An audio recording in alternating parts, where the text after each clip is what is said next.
Assalamualaikum warahmatullahi wabarakatuh.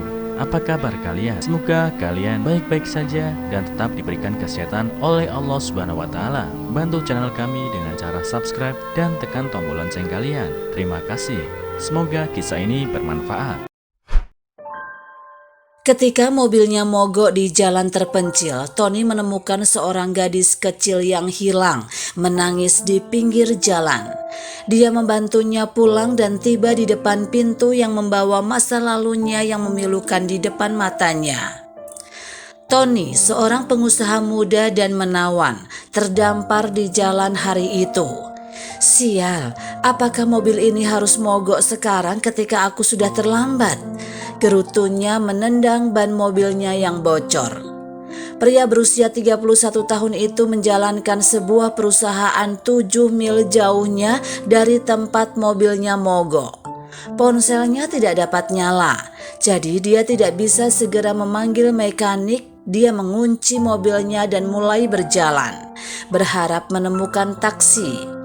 Pagi yang terik membuatnya berkeringat. Dia terengah-engah ketika dia terus berjalan dan tiba-tiba berhenti setelah melihat seorang gadis kecil menangis sendirian di pinggir jalan. Tony mendekatinya dan bertanya, "Hai, apa yang kamu lakukan di sini? Di mana ibumu?" Gadis itu mendongak dan tergagap. "Saya berlari di belakang truk es krim dan ketika saya berbalik saya ada di sini. Saya tidak tahu bagaimana cara pulang." Tony menyadari gadis kecil itu mungkin berusia 6 tahun tersesat. Daerah itu tampak terpencil, jadi dia memutuskan untuk tidak meninggalkannya di sana. Tony memeluk gadis itu dan pertama-tama menghiburnya. "Siapa namamu?" dia bertanya padanya. "Chelsea." "Dengar Chelsea, saya Tony. Bisakah kamu ceritakan tentang rumahmu? Apakah kamu tahu alamatnya?" Chelsea berpikir sejenak dan berkata dia tidak tahu alamatnya. Sebaliknya, dia menggambarkannya padanya. "Dan ada pohon willow besar di dekat gerbang. Ada sebuah kolam dengan jembatan kecil di pintu masuk. Dan sebuah kantor pos ada di dekatnya di belokan pertama. Dan kemudian ada tempat sampah kelinci hijau besar di sepanjang pinggir jalan." Pikir Tony, "Sepertinya aku tahu tempat ini. Aku sudah melewatinya beberapa kali. Ayo pergi ke sana. Ayo, aku akan mengantarmu pulang." Itu adalah 20 menit berjalan kaki. Chelsea menghela nafas lega dan menunjuk ke sebuah rumah kecil. "Itu rumahku, ibu ada di dalam." Tony mengetuk dan beberapa detik kemudian seorang wanita membukakan pintu. Dia kaget karena itu Andrea, mantan pacarnya. "Andrea?" Dia terkesiap. Andrea terkejut melihat putrinya bersama Tony. Dia menyuruh Chelsea pergi keluar rumah tanpa sepengetahuannya. "Saya baru saja akan menelpon polisi. Syukurlah Anda menemukannya, Tony. Terima kasih," katanya. Tony menyeringai. "Tidak apa-apa, tapi jangan biarkan dia keluar sendirian lagi. Beritahu suamimu juga. Tidak aman meninggalkan anak tanpa pengawasan," katanya. Tony berbalik untuk pergi ketika Andrea tiba-tiba menghentikannya. "Aku ingin memberitahumu sesuatu, silakan masuk," katanya, mengungkapkan kebenaran yang tidak pernah dibayangkan oleh Tony.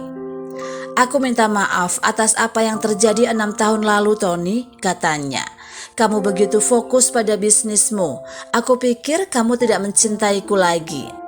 6 tahun lalu Tony dan Andrea saling jatuh cinta. Semuanya sempurna sampai Tony memutuskan untuk memulai bisnisnya sendiri. Dia mengabdikan dirinya untuk pekerjaannya dan mulai menghabiskan lebih sedikit waktu dengan Andrea. Itu tidak berjalan baik dengannya, dan pada titik ketika investasi pertama Tony merosot, dia mulai berdebat dengannya.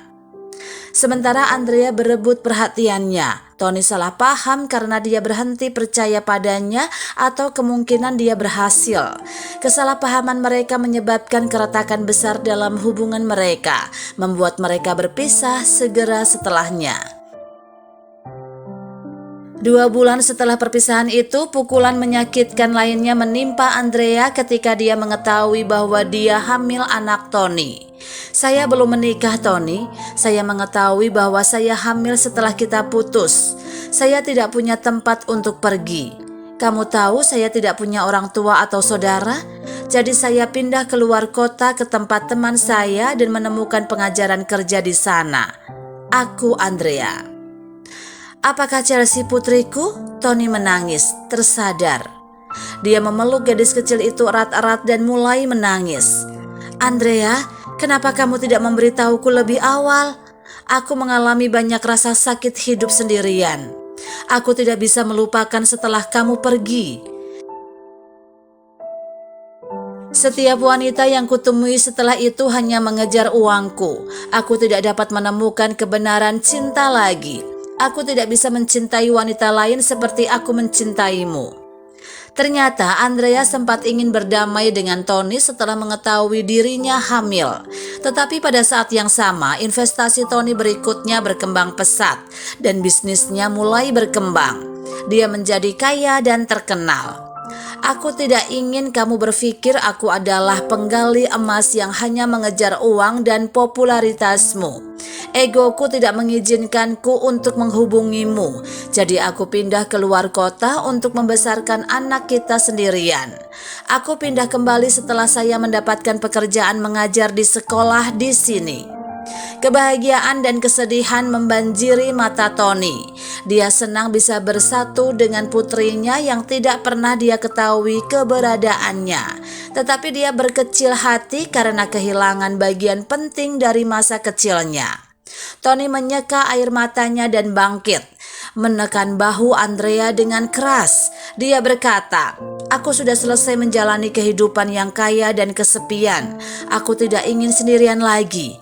Aku akan segera kembali untukmu." 2 hari kemudian, seorang pengantar barang mengetuk pintu Andrea. Dia membuka bungkusan itu dan meneteskan air mata setelah menemukan gaun pengantin dengan catatan berbunyi, "Sayangku, bersiaplah, Sabtu adalah pernikahan kita." Tony dan Andrea menikah dalam upacara pribadi akhir pekan itu.